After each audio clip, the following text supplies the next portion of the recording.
اب پاکستان میں جو ان کے وارنٹی ہے GCC وہ آپ کو ملتی رہے گی اور اس سے کوئی فرق اس پر نہیں پڑے گا ہونر موبائل کا۔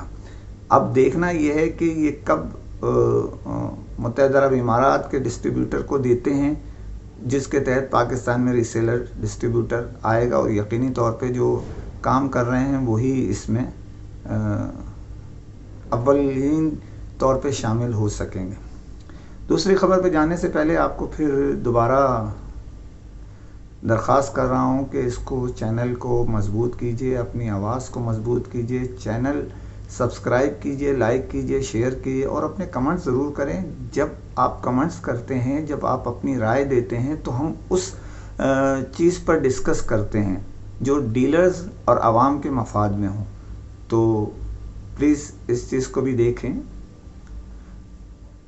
پاکستان میں گزشتہ 4 ماہ کا، گزشتہ سال کے اگست کے مہینے میں ایسیسریز جو آتی تھی، موبائل ایسیسریز، اس پہ ہوشربا اضافہ کر دیا گیا۔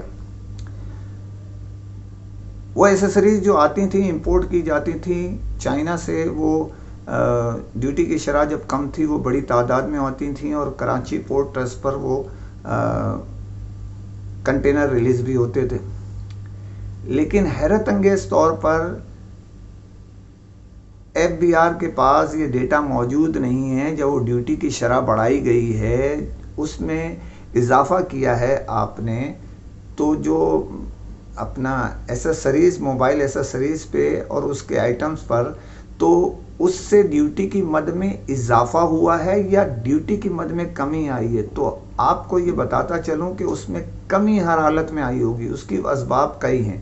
پاکستان کے جو مرکزی شہر ہے کراچی، جس کے اندر پورٹ ہے، کراچی پورٹ ہے، پورٹ قاسم ہے، یہاں پر کنٹینر ریلیز ہوتے تھے،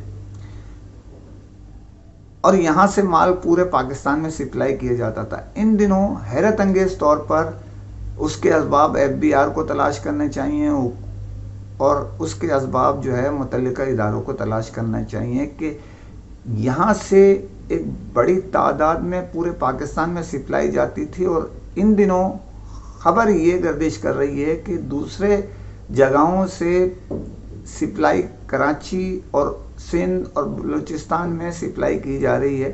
تو دیکھنا یہ ہے کہ یہاں سے اگر وہ ریلیز ہو رہے ہیں تو ریلیز ہو کے وہاں جا کے ڈیوٹی ادا کر کے یہاں یا کہیں بھی اس کے بعد وہ لے کے آتے ہیں یہاں پر، تو کیسے ان کو وارا کرتا ہے؟ اس کے اندر بہت ساری معاملات کو غور کرنے کی ضرورت ہے۔ اس کو چیک اینڈ بیلنس کرنا چاہیے۔ اگر کسی ایک ادارے سے اگر کسی ہینڈ فری کے 25 روپے لیے جا رہے ہیں تو دوسرے کو جو ہے وہ 15 روپے میں یا 7 روپے میں یا 10 روپے میں ریلیز نہیں ہونا چاہیے۔ اسی طرح دوسری چیزیں ہیں کہ پاور بینک پہ 350 روپے اگر ڈیوٹی ہے تو 350 روپے سب سے لینے چاہیے۔ ایسا نہیں ہے کہ دوسرے سے 150 روپے لے لیے جائیں۔ تو جو امپورٹر ہیں، جو اصل کام کاروبار کرنے والے ہیں، حکومت کو ریونیو دیتے ہیں، ٹیکسز دیتے ہیں، اس سے یہ متاثر ہوتے ہیں۔ جو انڈر ہینڈ کا کاروبار کرتے ہیں لوگ، وہ اس سے ترقی پاتے ہیں۔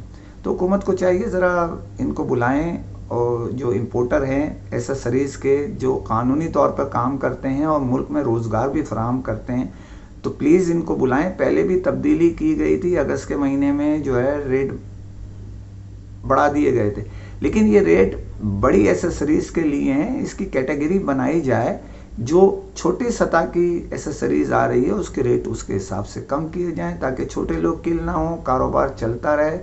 ایسا نہ ہو لوگ مجبور ہو کے، جیسے موبائل میں ہوتا تھا، لوگ ڈیوٹی بڑھی تو لوگوں نے اسمگل کی طرف توجہ زیادہ دی، اسمگلنگ سے آنے لگے۔ تو شکر الحمدللہ کہ PTA لگ گیا، جس کی وجہ سے حکومت کو ریونیو کی مدد میں آسانی ہو گئی۔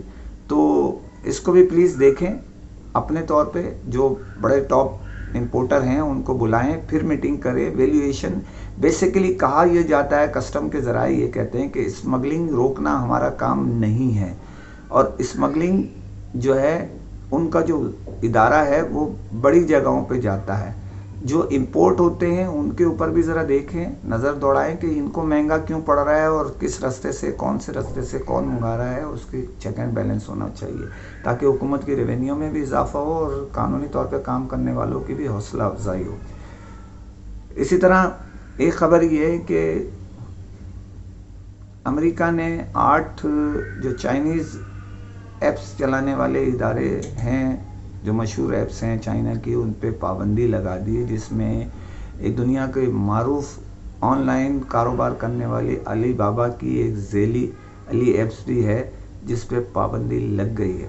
چائنیز گورنمنٹ تو یہ کہہ رہی ہے کہ وہ ہم بات کریں گے، لیکن علی بابا کے ترجمان نے اس کے متعلق کوئی آگاہی نہیں دی۔